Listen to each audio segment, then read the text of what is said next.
जब विक्रम ने पर्वत पार एक सुंदर सरोवर में स्फटिक के एक खंबे को सूर्य देव की किरणों के साथ बढ़ते हुए देखा तो उनका मन कौतूहल से भर गया। तब उन्होंने अपने बेतालों अंगिया और कोयला से कहा, तुम मुझे इस खंबे पर बिठा दो और अपने धाम लौट जाओ। नमस्कार दोस्तों, जब तक पांचवी पुतली लीलावती ने राजा भोज को विक्रम के द्वारा किए गए दो झगड़ालू लोगों के न्याय की कहानी सुनाई, तब तक राजा भोज के सिंहासन पर बैठने का शुभ मुहूर्त निकल गया और राजा भोज लीलावती पुतली से एक नई सीख ले अपने महल लौट आए। राजा भोज भी एक बड़े ही बुद्धिमान और नीतिज्ञ राजा थे। पुतलियों के द्वारा बार बार रोके जाने पर भी वे रुक नहीं रहे थे, बल्कि रोज पुतलियों से एक नई सीख लेते और सिंहासन पर न बैठने का मलाल अपने मन में लिए अपने महल लौट आते। पांचवी पुतली लीलावती के रोके जाने पर भी राजा भोज रुके नहीं और अगले दिन फिर से शुभ मुहूर्त निकलवा सिंहासन पर बैठने के लिए उसके पास जा पहुंचे। और राजा भोज जैसे ही सिंहासन पर बैठने के लिए आगे बढ़े, तभी छठी पुतली कामकदला बड़े ही जोरों से हंसी और बोली, रे मूर्ख पापी, अपने होश मत खो, अपना पांव पीछे कर ले, तुझे देखकर मेरा मन मलिन हुए जा रहा है। अरे भोज, इस सिंहासन पर केवल विक्रम जैसा राजा ही बैठेगा, तेरे जैसा नहीं। तब राजा भोज बोले, तुम्हारे राजा विक्रम ने ऐसे कौन से काम किए जो तुम उसे इतना महान बता रही हो? तब कामकदला पुतली बोली, तो बैठ जा आसन लगा के और ध्यान से सुन, मैं तुझे उस महान नरपति की कहानी सुनाती हूँ। राजा भोज को कहानी सुनाती हुई कामकदला कहने लगी, राजा भोज, एक दिन विक्रम अपनी सभा में कमल की तरह शोभित हो रहे थे। तभी वहां आकर एक ब्राह्मण ने राजा विक्रम को एक बड़ी ही आश्चर्य से भरी बात बताई। ब्राह्मण ने कहा, हे राजन, उत्तर दिशा में बड़ा ही घना वन है। उस वन में एक ऊंचा पर्वत है और उस ऊंचे पर्वत के दूसरी ओर एक सरोवर है और उस सरोवर में एक स्फटिक का खंभ है। तब विक्रम ने कहा, ये कौन सी नई बात है? कोई विशेष बात हो तो बताओ, नहीं तो यहाँ से जाओ। तब ब्राह्मण बोला, राजा विक्रम, आश्चर्य की बात आपने अभी सुनी ही कहाँ है? तब विक्रम बोले, तो सुनाओ। कामकदला पुतली राजा भोज से बोली, राजा भोज।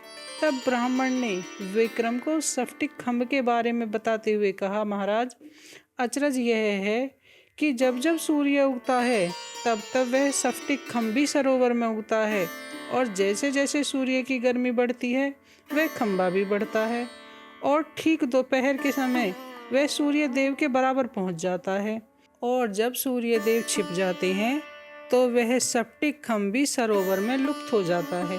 आज तक कोई भी देव दानव इंसान यह नहीं जान पाया कि वह खंभ क्यों बढ़ता है और क्यों घट जाता है। राजा भोज को कहानी सुनाती हुई कामकदला पुतली आगे कहने लगी, राजा भोज, ब्राह्मण से तो विक्रम ने कुछ नहीं कहा, क्योंकि काम करने से पहले अपनी योजनाओं का बखान करने वालों को शास्त्रों में मूर्ख बताया गया है। उन्होंने ब्राह्मण को बहुत सा स्वर्ण रुपया दान में दिया और वहां से विदा कर दिया, लेकिन ब्राह्मण की बताई बातों ने उन्हें बेचैन कर दिया और उन्होंने अपने बेतालों अंगिया और कोयला को याद किया। विक्रम के द्वारा याद करते ही बेताल, कोयला और अंगिया हाजिर हो गए और बोले, कहिए महाराज, कैसे याद किया? जो भी आज्ञा हो सो हमें बताओ। कहो तो स्वर्ग ले जाएं, कहो तो पाताल ले जाएं, कहो तो 7 समुंदर पार ले चलें, तीनों लोकों में जहां भी आपका जाना हो हमें आज्ञा दो। अंगिया और कोयला से ऐसा सुन विक्रम जोर से हंसने लगे और बोले, मैंने आज एक ऐसी बात सुनी है जिसने मेरे मन में कौतूहल पैदा कर दिया है। बस मैं उसे अपनी आंखों से देखना चाहता हूँ। वह जगह उत्तराखंड में है, बस तुम मुझे वहाँ ले चलो। ऐसा सुनते ही दोनों वीरों ने विक्रम को अपने कंधे पर बैठाया और विक्रम को उत्तराखंड की ओर ले उड़े और वे तुरंत ही उस जगह पहुंच गए जहां विक्रम जाना चाहते थे। वहां विक्रम ने एक बहुत ही सुंदर सरोवर देखा जिसके चारों घाट पक्के बने हुए थे।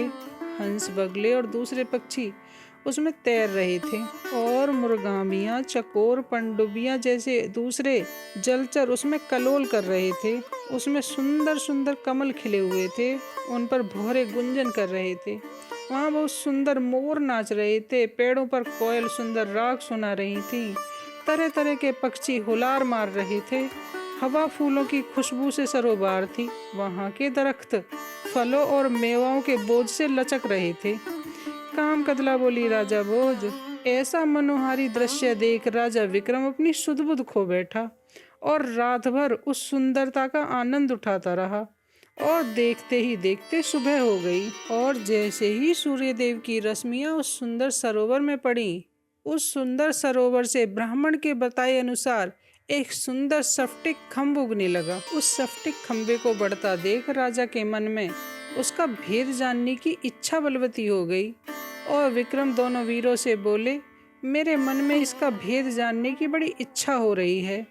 तुम ऐसा करो, मुझे इस खम्भे पर ले जाकर बिठा दो और परमात्मा का भजन कर अपने धाम चले जाओ। विक्रम की ऐसी आज्ञा पाते ही अंगिया और कोयला ने विक्रम को स्फटिक के खम्भे पर बिठा दिया और अपने धाम लौट गए। उधर जो जो स्फटिक खम्भ बढ़ने लगा, त्यों तो ही विक्रम के दिल में खौफ बढ़ने लगा। वह जैसे जैसे सूर्य के नजदीक पहुंच रहा था, त्यों तो सूर्य की तेज रश्मियां उसे जलाती जा रही थी।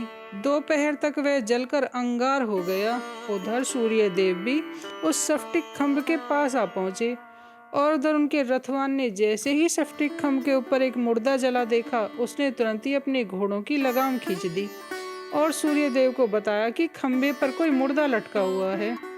सूर्य देव ने नीचे झांक कर देखा कि यह तो कोई इंसान लगता है।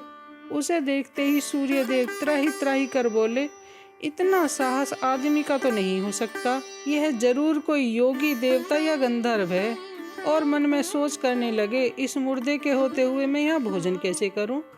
अरे मैंने इस स्फटिक खम्भ के स्थान को चिन्हित किया था कि मैं यहाँ खड़े होकर भोजन करूंगा। छठी पुतली कामकदला राजा भोज को कहानी सुनाती हुई आगे कहने लगी, राजा भोज, तब सूर्य देव ने ब्रह्मा जी से कुछ बूंदे अमृत की ली और राजा विक्रम के ऊपर छिड़क दी। विक्रम राम राम कहकर जी उठे और सूर्य देव को सामने खड़ा देख उन्होंने उन्हें दंडवत प्रणाम करते हुए बोला, धन्य भाग मेरे और मेरे कुल के, जो भगवान आपके प्रत्यक्ष दर्शन पाए। मैंने इस जन्म में जो भी यज्ञ तप दान आदि किए हैं, उन्हीं का फल है कि मुझे तुम्हारे चरण कमलों के दर्शन हो पाए। मैंने इस जन्म में जो भी पुण्य कर्म किए हैं, सो उनका फल आज मुझे मिल गया। सूर्यदेव, आपको दर्शन करने की इच्छा हर जीव रखता है, पर दर्शन वही पाता है जिस पर आपकी मेहरबानी हो।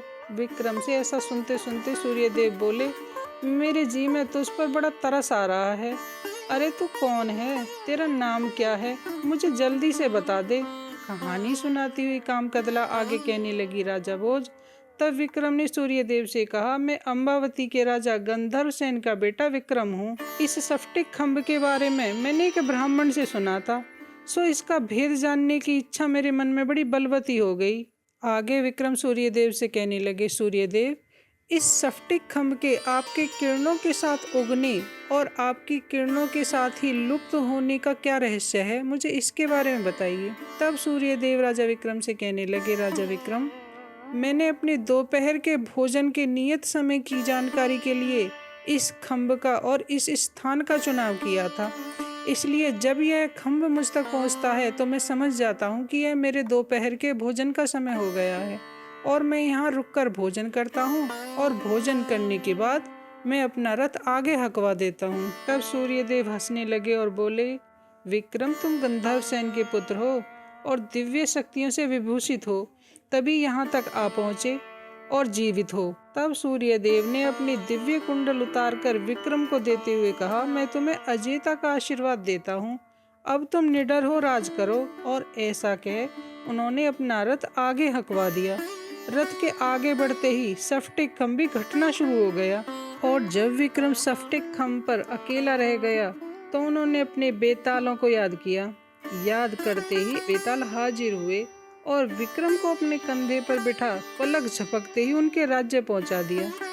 राजा विक्रम जैसे ही राज्य में घुसे, सामने एक गुसाई आकर खड़ा हो गया और अपनी योगमती के ज्ञान से राजा से बोला, महाराज, जो कुंडल सूर्यदेव से लेकर आए हैं सो हमें दान में दे दीजिए और बदले में यश धर्म और बढ़ाई लीजिए।